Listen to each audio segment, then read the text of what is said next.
What up guys, Spyro here! Before we start the video, I just want to let you know how you can help JT Anime's channel grow by going to check out their merch store on Etsy, where you can help support the channel by purchasing merchandise like this Bring You All That Nerdy Goodness t-shirt, multiple variants coming soon.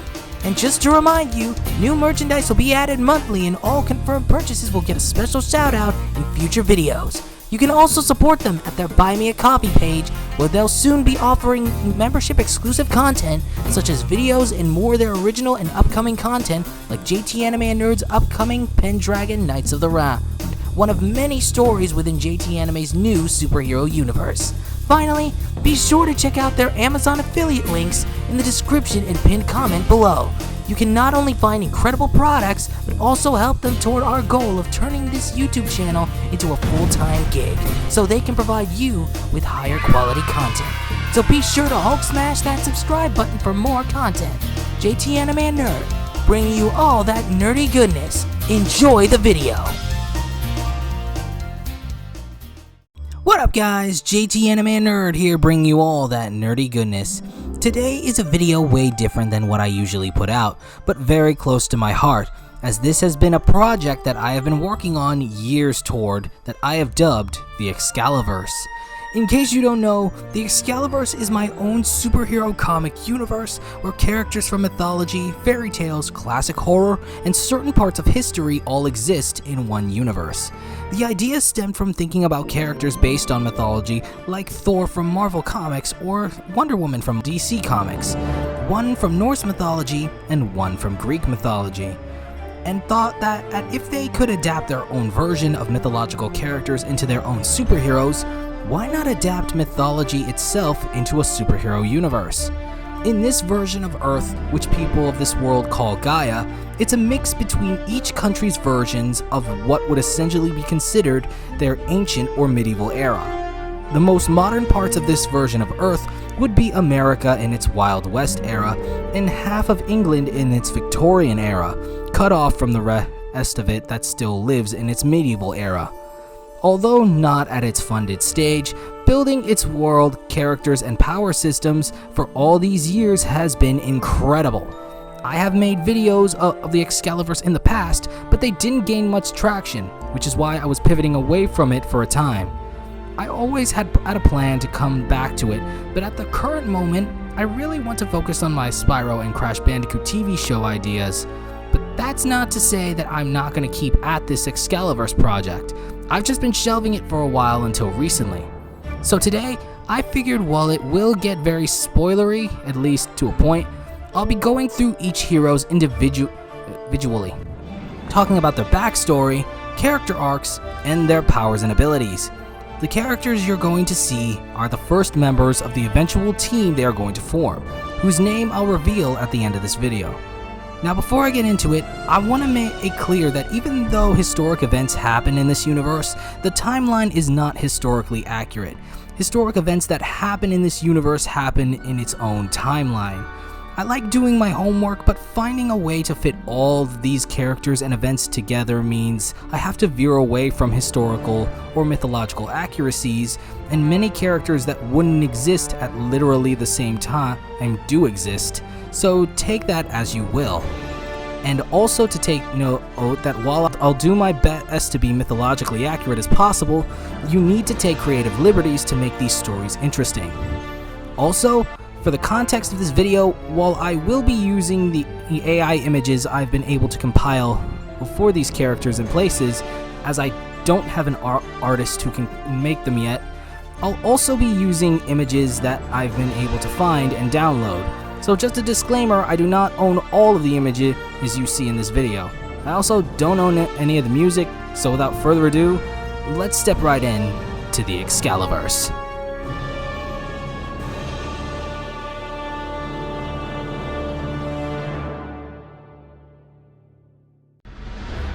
PenDragon. Also known as Arthur PenDragon, Arthur was born to Uther and Igraine PenDragon, the king and queen of Camelot.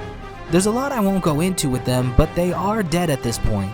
This was due to a betrayal by the leader of that generation's Knights of the Round, Vortigern. However, the wizard Merlin predicted this betrayal, but unable to prevent it, he ensured the safety of an infant Arthur.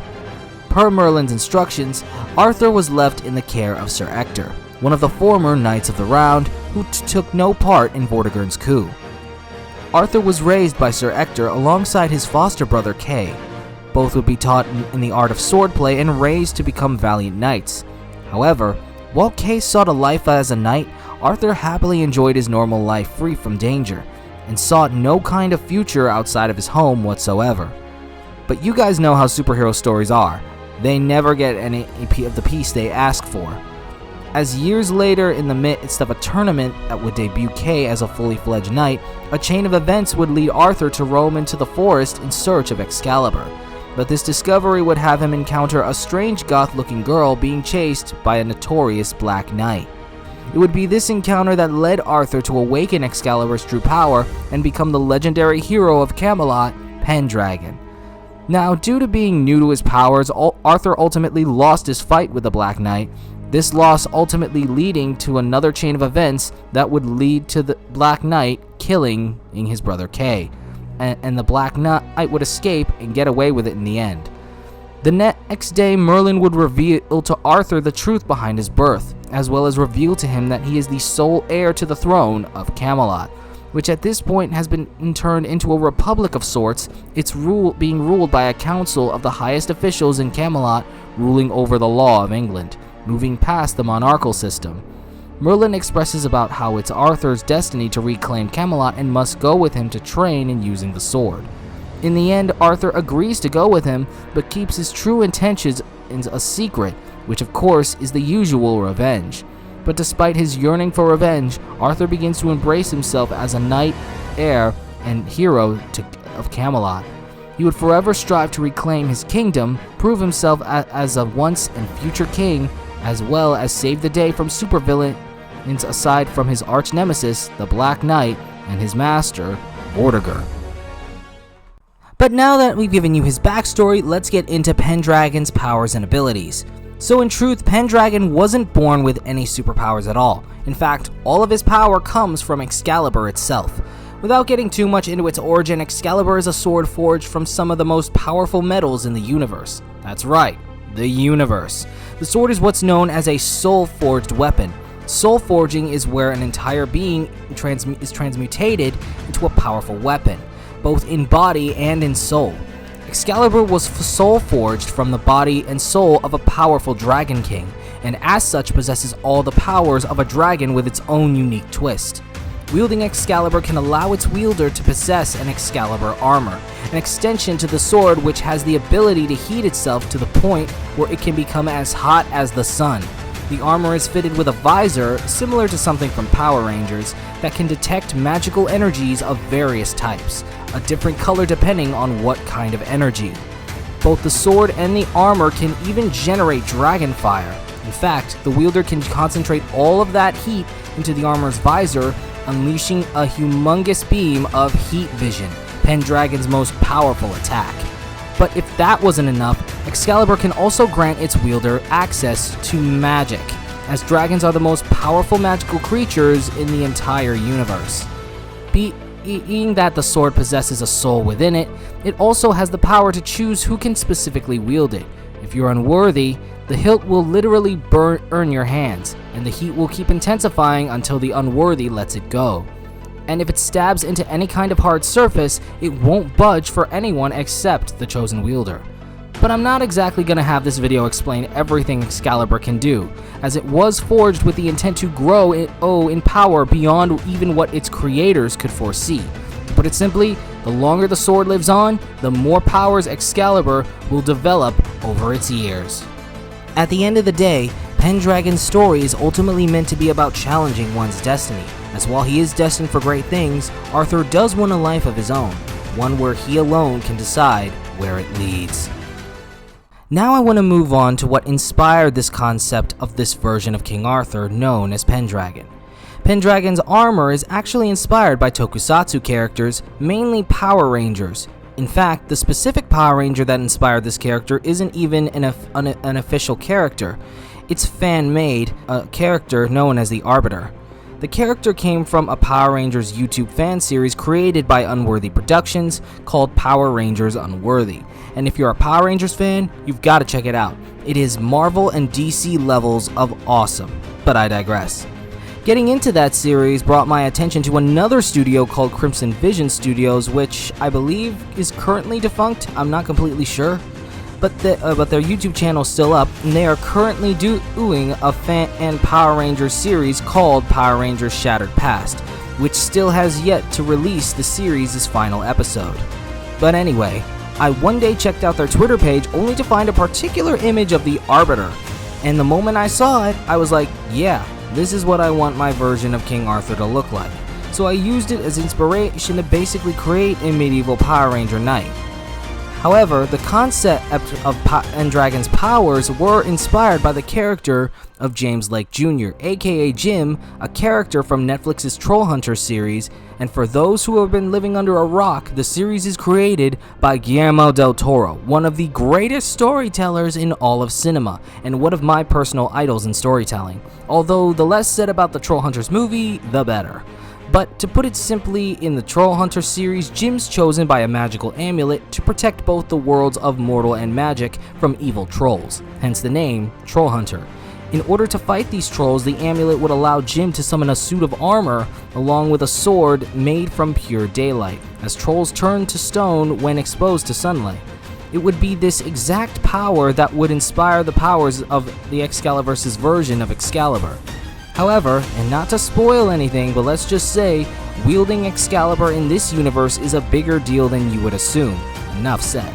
Now, the last inspiration I want to point out is the inspiration for how I want this story to be told. It's not going to be as good, but I'm trying to get as close as I can.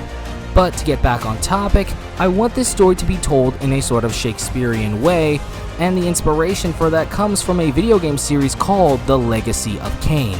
Originally titled Blood Omen, developed by the sadly now defunct Silicon Knights, at least as far as I've heard, the Legacy of Kain series was about a man named Kain who was murdered, but returned as a vampire to get his revenge. But that revenge would get him involved in a conspiracy that would lead him to take over his world known as Nosgoth. Now, while I don't know the names of everyone who worked on the overall story, I do know that a majority of the credit for it is thanks to Amy Hennig. Amy Hennig is a video game writer credited for the Legacy of Kain series and the Uncharted series. I didn't know this at the time, but she was also the game director of Jak 3, my favorite game in the Jak and Dexter trilogy. She also worked on the story concept of that odd Forspoken game and the writer of the upcoming Marvel 1943 Rise of Hydra video game, which is a story of Captain America and a previous Black Panther's first encounter. All in all, Amy Hennig's writing of Legacy of Kain has been a big inspiration for PenDragon, and I truly hope I can at least come as close as I can to reaching that level of storytelling someday. But now that we've gotten into the meat and bones of PenDragon, I think it's time to move on into Robin Hood. We interrupt this broadcast to give you awesome merch. Support JT Anime Nerd by purchasing from his merch store on Etsy, like this Why So Serious Joker hat, or this I Always Come Back William Afton hat. You can even support the creator himself by purchasing the Bringing You All That Nerdy Goodness shirt. Multiple variants coming soon. Supplies may be limited, but new merch is added monthly.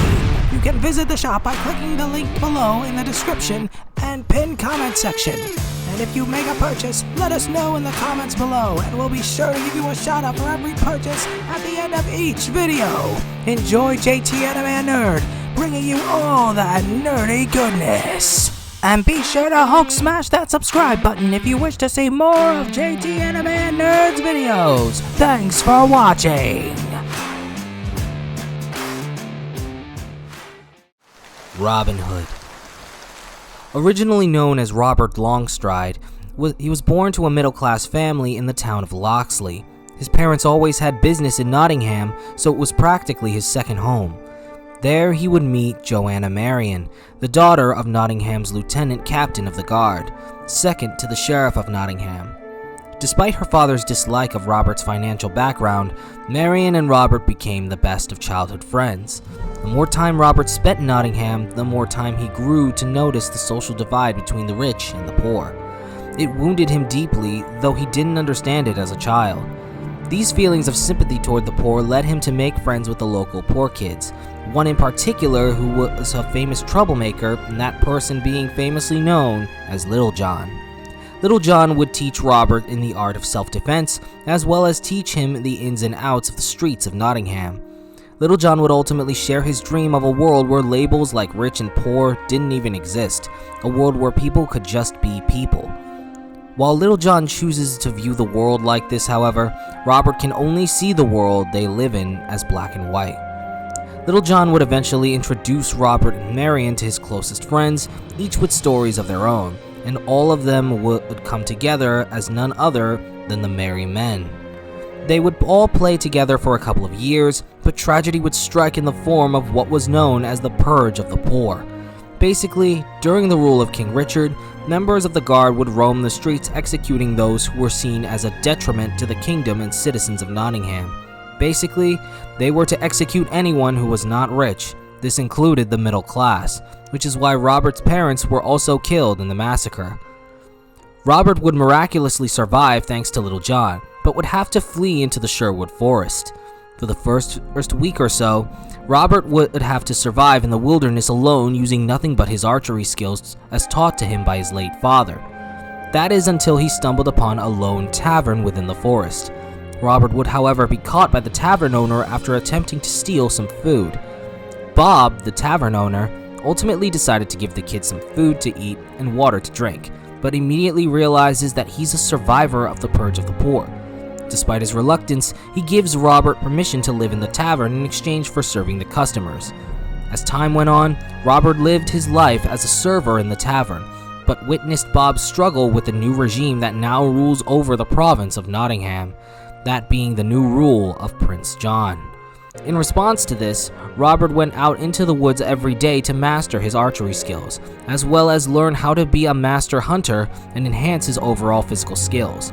The only animals he didn't hunt, however, were robins, as their beauty reminded him of Marion. A lot would happen during his early years, but he would eventually realize just how corrupt the system of Nottingham has become, leading Robert Longstride to become the one and only Robin Hood, the hero that would steal from the corrupted rich and give to the innocent poor.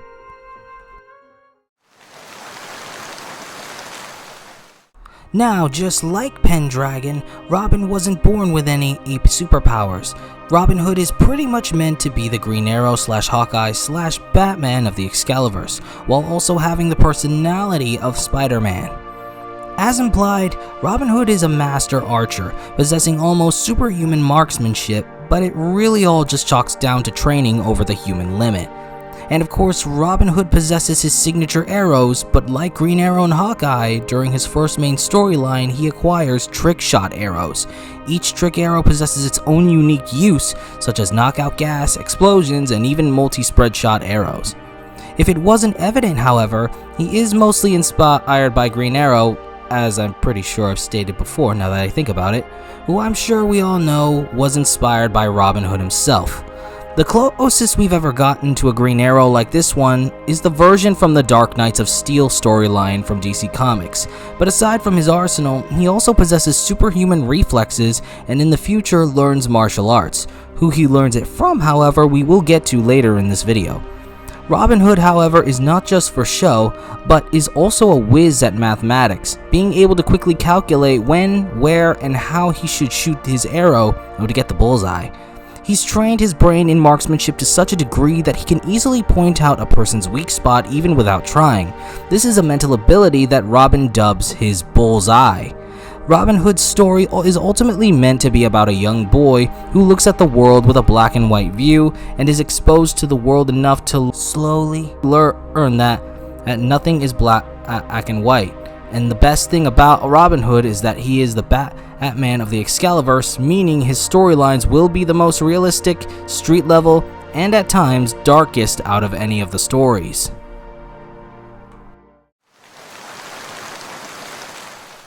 There really isn't much to go off of in terms of inspiration because, as I mentioned before, he is inspired by Green Arrow, Batman, and Spider-Man.